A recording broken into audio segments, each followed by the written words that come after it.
Bonjour, nous allons aujourd'hui nous intéresser à la deuxième loi de Kepler, qui peut s'intituler la loi des airs. Nous avons vu dans la capsule précédente que les planètes orbitaient autour du Soleil sur des trajectoires elliptiques. Le Soleil était placé sur l'un des deux foyers de l'ellipse. Observons maintenant la trajectoire de cette planète au cours du temps. Au cours de ce temps, nous allons, à intervalles de temps réguliers, noter la position de la planète.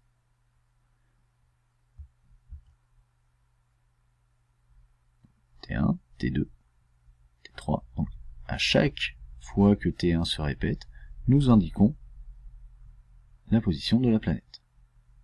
Qu'observe-t-on? Nous observons des surfaces vertes et des surfaces bleues.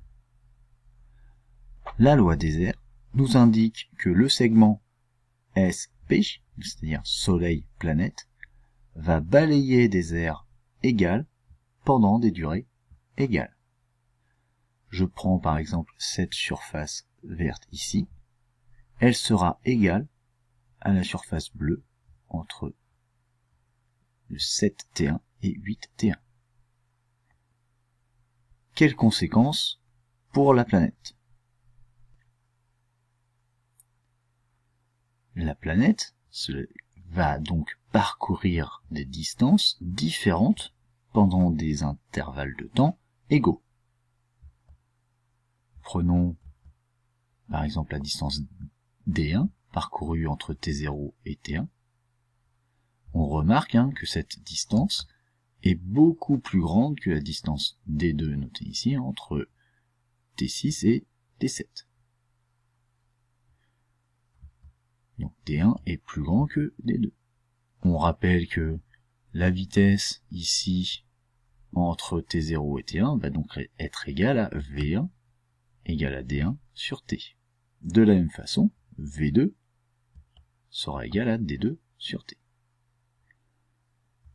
Les airs qui ont été balayés pendant des durées égales. Donc, les deux temps ici sont égaux. D1 est donc proportionnel à V1 et D2 est donc proportionnel à V2. Cela signifie que la vitesse entre T0 et T1 sera beaucoup plus grande que la vitesse ici entre 6T1 et 6 et 7T1.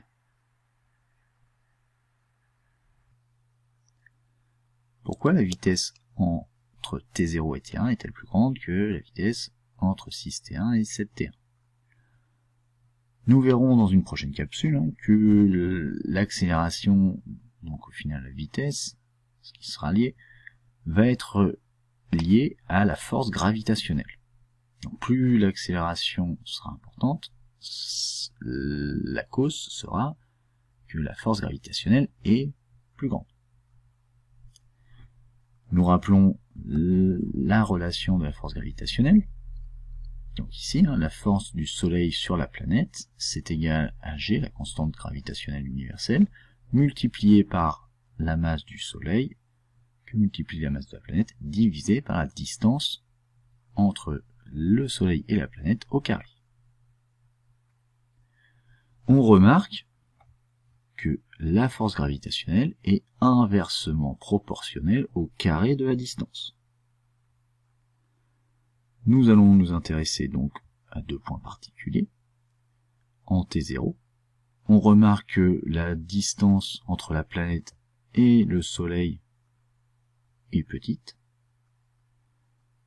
c'est-à-dire que plus la distance D est petite, plus la force gravitationnelle sera grande, donc plus l'accélération, c'est-à-dire la conséquence sera la vitesse, plus la vitesse sera importante.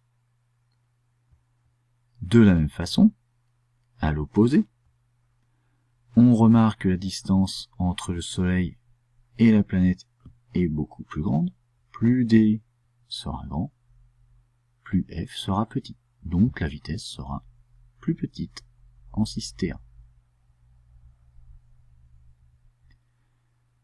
Ce principe de loi des airs pourra s'appliquer aux trajectoires circulaires.